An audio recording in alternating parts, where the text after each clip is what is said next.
ओम श्री परमात्मे नमः। श्रीमद् भगवद गीता के 18वें अध्याय का महात्म्य का पाठ। तो महाराज जी की वाणी में 18वें अध्याय का सारांश आया हुआ है। पहले सारांश का पाठ कर लूँ।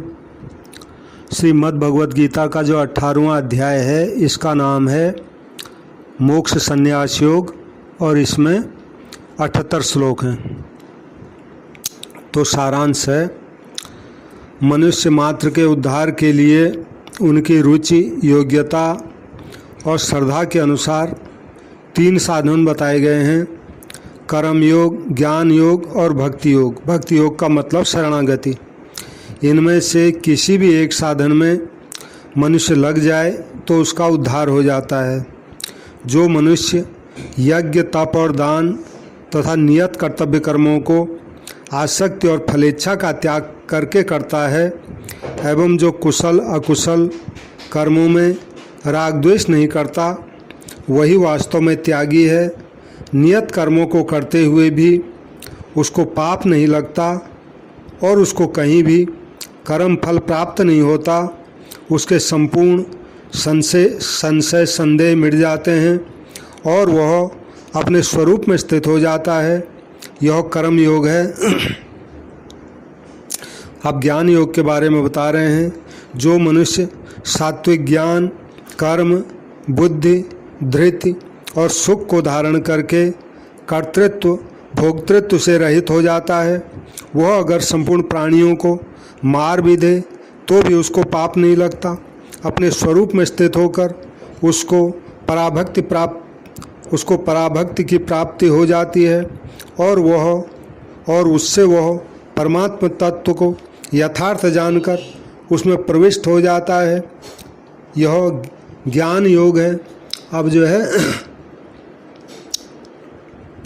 भक्ति योग के बारे में बता रहे हैं। मनुष्य भगवान का आश्रय लेकर संपूर्ण शुभ कर्मों को सदा सांगोपांग करता हुआ भी भगवत कृपा से अविनाशी पद को प्राप्त हो जाता है। जो मनुष्य भगवान के परायण होकर संपूर्ण कर्मों को भगवान के अर्पण करता है, वह भगवत कृपा से संपूर्ण विघ्न बाधाओं से तर जाता है। जो अपने सहित शरीर, मन, इंद्रियों को भगवान में ही लगा देता है, वह भगवान को ही प्राप्त होता है। जो संपूर्ण धर्मों के आश्रय का त्याग करके अनन्य भाव से केवल भगवान के ही शरण हो जाता है, उसको भगवान संपूर्ण पापों से मुक्त कर देते हैं।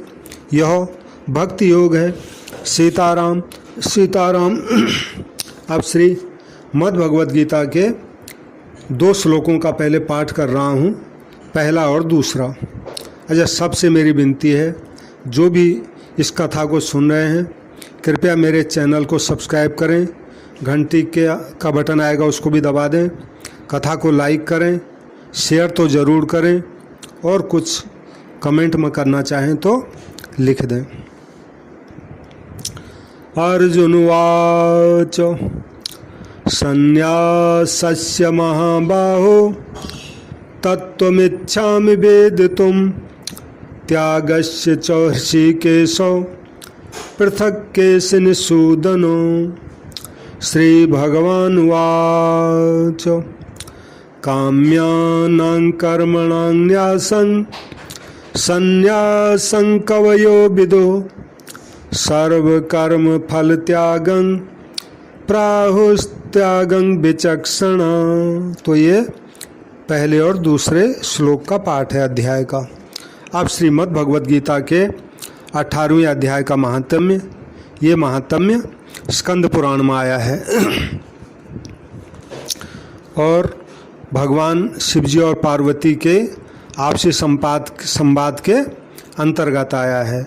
तो माता पार्वती ने कहा भगवान शिवजी को, बोली, भगवान आपने 17वें अध्याय का महात्म्य बतलाया, आप कृपा करके श्रीमद् भगवद गीता के 18वें अध्याय के महात्म्य का भी वर्णन कीजिए।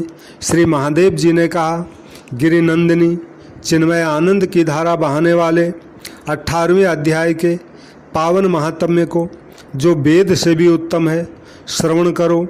यह संपूर्ण शास्त्रों का सर्वस्व है, कानों में पड़ा हुआ रसायन के समान है तथा संसार यातना जाल को छिन्न भिन्न करने वाला है। सिद्ध पुरुषों के लिए यह परम रहस्य की वस्तु है। इसमें अविद्या का नाश करने की पूरी क्षमता है। यह भगवान विष्णु की चेतना तथा सर्वश्रेष्ठ परम पद है।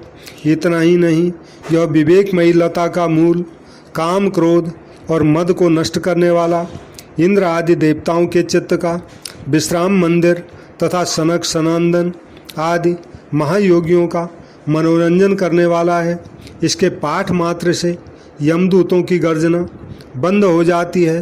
हे पार्वती, इससे बढ़कर कोई ऐसा रहस्यमय उपदेश नहीं है जो संतप्त मानवों के त्रिविध ताप को हरने वाला हो और बड़े बड़े पातकों का नाश करने वाला हो। 18वें अध्याय का लोकोत्तर महात्म्य है। इसके संबंध में जो पवित्र उपाख्यान है उससे भक्तिपूर्वक सुनो। उसके श्रवण मात्र से जीव समस्त पापों से मुक्त हो जाता है। यानी इस महात्म्य की कथा को सुनने से सुनने वाले के सब पाप नष्ट हो जाते हैं। तो पार्वती मेरुगिरी के शिखर पर अमरावती नाम वाली एक रमणीय पुरी है। उसे पूर्व काल में विश्वकर्मा ने बनाया था। उस पुरी में देवताओं द्वारा सेवित इंद्र शची के साथ निवास करते थे। एक दिन वे सुखपूर्वक बैठे हुए थे। इतने में उन्होंने देखा कि भगवान विष्णु के दूतों से सेवित एक अन्य पुरुष वहां आ रहा है। इंद्र उस नवागत पुरुष के तेज से तिरस्कृत होकर तुरंत ही अपने मणिमय सिंहासन से मंडप में गिर पड़े। तब इंद्र के सेवकों ने देवलोक के साम्राज्य का मुकुट इस नूतन इंद्र के मस्तक पर रख दिया। फिर तो दिव्य गीत गाती हुई देवांगनाओं के साथ सब देवता उसकी आरती उतारने लगे। ऋषियों ने वेद मंत्रों का उच्चारण करके उन्हें अनेक आशीर्वाद दिए। गंधर्वों का ललित स्वर में मंगलमय गान होने लगा। इस प्रकार इस नवीन इंद्र को 100 यज्ञों का अनुष्ठान किए बिना ही नाना प्रकार के उत्सवों से सेवित देखकर पुराने इंद्र को बड़ा विस्मय हुआ। पुराने इंद्र सोचने लगे, इसने तो मार्ग में न कभी पौंसले बनवाए हैं, न पोखरे खुदवाए हैं, न पथिकों को विश्राम देने वाले बड़े बड़े वृक्ष ही लगवाए हैं। अकाल पड़ने पर अन्नदान के द्वारा इसने प्राणियों का सत्कार भी नहीं किया है। इसके द्वारा तीर्थों में, सत्र और गांवों में यज्ञ का अनुष्ठान भी नहीं हुआ है। फिर इसने यहाँ भाग्य की दी हुई ये सारी वस्तुएं कैसे प्राप्त की हैं? इस चिंता से व्याकुल होकर इंद्र भगवान विष्णु से पूछने के लिए प्रेम पूर्वक क्षीर सागर के तट पर गए और वहाँ अकस्मात अपने साम्राज्य से भ्रष्ट होने का दुख निवेदन करते हुए भगवान विष्णु से बोले, लक्ष्मीकांत, मैंने पूर्व काल में आपकी प्रसन्नता के लिए 100 यज्ञों का अनुष्ठान किया था। उसी के पुण्य से मुझे इंद्र पद की प्राप्ति हुई थी। किंतु इस समय स्वर्ग में कोई दूसरा ही इंद्र अधिकार जमाए बैठा है। उसने न तो कभी धर्म का अनुष्ठान किया है और न यज्ञों का ही अनुष्ठान किया है। फिर उसने मेरे दिव्य सिंहासन पर कैसे अधिकार जमाया है? ऐसा जो है इंद्रदेव ने भगवान विष्णु से पूछा। तो भगवान बोले, इंद्र वह गीता के 18वें अध्याय में से 5 श्लोकों का प्रतिदिन पाठ करता है। उसी के पुण्य से उसने तुम्हारे उत्तम साम्राज्य को प्राप्त कर लिया है। गीता के 18वें अध्याय का पाठ सब पुण्यों का शिरोमणि है। उसी का आश्रय लेकर तुम भी अपने पद पर स्थिर हो सकते हो। भगवान विष्णु के ये वचन सुनकर और उस उत्तम उपाय को जानकर इंद्र ब्राह्मण का वेश बनाए गोदावरी के तट पर गए। वहाँ उन्होंने कालिका ग्राम नामक उत्तम और पवित्र नगर देखा, जहाँ काल का भी मर्दन करने वाले भगवान कालेश्वर विराजमान हैं। वहीं गोदावरी तट पर एक परम धर्मात्मा ब्राह्मण बैठे थे, जो बड़े ही दयालु और वेदों के पारंगत विद्वान थे। वे अपने मन को वश में करके प्रतिदिन गीता के 18वें अध्याय का स्वाध्याय किया करते थे। उन्हें देखकर इंद्र ने बड़ी प्रसन्नता के साथ उनके दोनों चरणों में अपना मस्तक झुकाया और उन्हीं से श्रीमद् भगवद गीता के 18वें अध्याय को पढ़ा।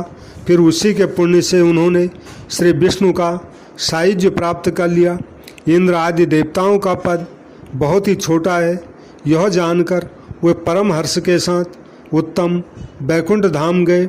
अतः यह अध्याय मुनियों के लिए परम तत्व है। हे पार्वती, 18वें अध्याय के इस दिव्य महात्म्य का वर्णन समाप्त हुआ। इसके श्रवण मात्र से मनुष्य सब पापों से छुटकारा पा जाता है। इस प्रकार संपूर्ण गीता का पाप नाशक महात्म्य आपको बतलाया। महाभागे, जो पुरुष श्रद्धा युक्त होकर इसका श्रवण करता है वह समस्त यज्ञों का फल पाकर अंत में श्री विष्णु का सायुज्य प्राप्त कर लेता है। सीताराम सीताराम सीताराम। अब श्री मद् भगवद गीता के 18वें अध्याय के आखिरी 2 श्लोकों का पाठ कर रहा हूँ। सीताराम सीताराम। संजय उवाच। आखिरी श्लोक संजय जी के वाणी में है। तच्च संस्मृत्य संस्मृत्य रूपमत्यद्भुतं हरे विस्मयो मे महान् राजन् हृष्यामि च पुनः पुनः। यत्र योगेश्वरः कृष्णो यत्र पार्थो धनुर्धरो तत्र श्रीर्विजयोर्भूतिर्ध्रुवा नीतिर्मतिर्मम। पुनः सबसे प्रार्थना है, कृपया मेरे चैनल को सब्सक्राइब करें और कथा को लाइक करें, शेयर तो ज़रूर करें और कुछ कमेंट करना हो तो कमेंट कर लें। तुलसीदास जी कहते हैं, तुलसी जान्यो दशरथ ही धर्म न सत्य समान। राम तजे जेहि लागी बिनु राम परिहरे प्राण। तुलसीदास जी कहते हैं कि दशरथ जी ने ही इस तत्व को समझा था कि सत्य के समान कोई भी धर्म नहीं है। जिस सत्य के लिए उन्होंने श्री राम को त्याग दिया और श्री राम जी के विरह में अपने प्राण भी त्याग दिए। अब एक दोहा जटायु जी की सुंदर मृत्यु की है। तुलसीदास जी कहते हैं, मुए मरत मरि हैं सकल घड़ी पहर के बीच। लही न काहू आज लो गीधराज की मीच। तुलसीदास जी कहते हैं, आज तक न जाने कितने मर गए, वर्तमान में न जाने कितने मर रहे हैं और भविष्य में भी घड़ी पहर के अंतर से सभी मरेंगे ही, परंतु आज तक जटायु की सी सुंदर मौत इस संपूर्ण संसार में किसी ने नहीं पाई है। सीताराम सीता।